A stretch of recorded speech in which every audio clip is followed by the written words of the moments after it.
Alors moi, par exemple, moi je suis journaliste à Prisma Media, donc qui est le premier groupe de presse magazine en France, hein, qui est détenu, j'ai cette chance-là, par Bolloré. Depuis juin 21, il a racheté, c'était un groupe allemand.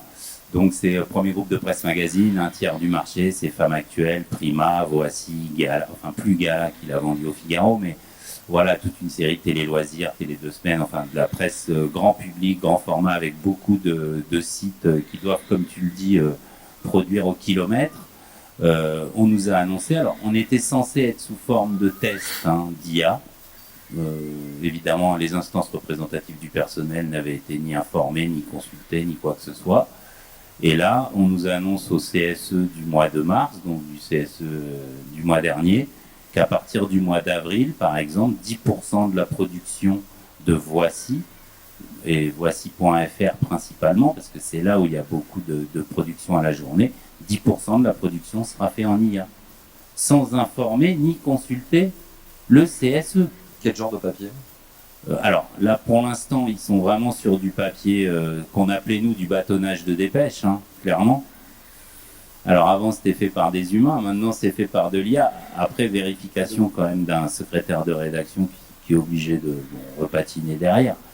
Mais effectivement, notre crainte n'est pas trop sur ces petites dépêches, enfin ces petits papiers là, qui sont vraiment, comme tu dis, c'est pour engendrer du clic sur les sites, etc., mais qui éditorialement et dans le fond n'ont pas une grande importance.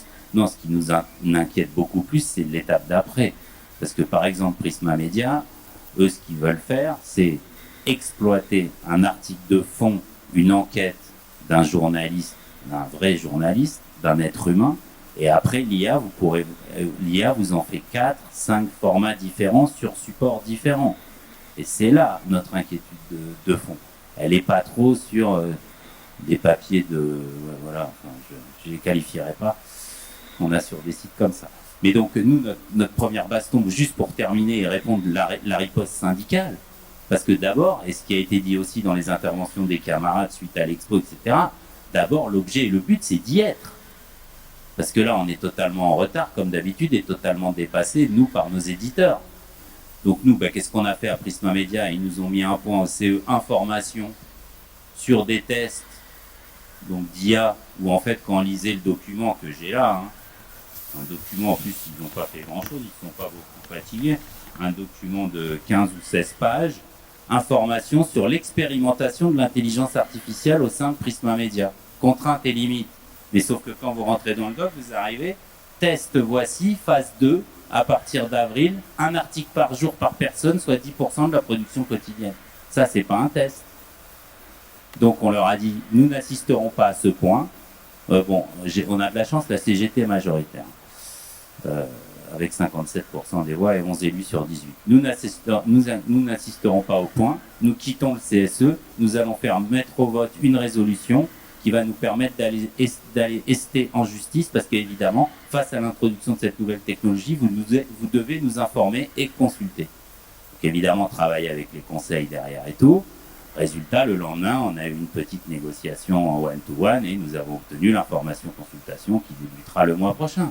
Voilà. Et ce qui va nous permettre d'avoir recours à un expert et enfin de travailler nous-mêmes ce qu'ils veulent faire, les conséquences, à la fois sur l'emploi, comme l'a dit Emmanuel, mais alors nous, comme journalistes, sur l'information.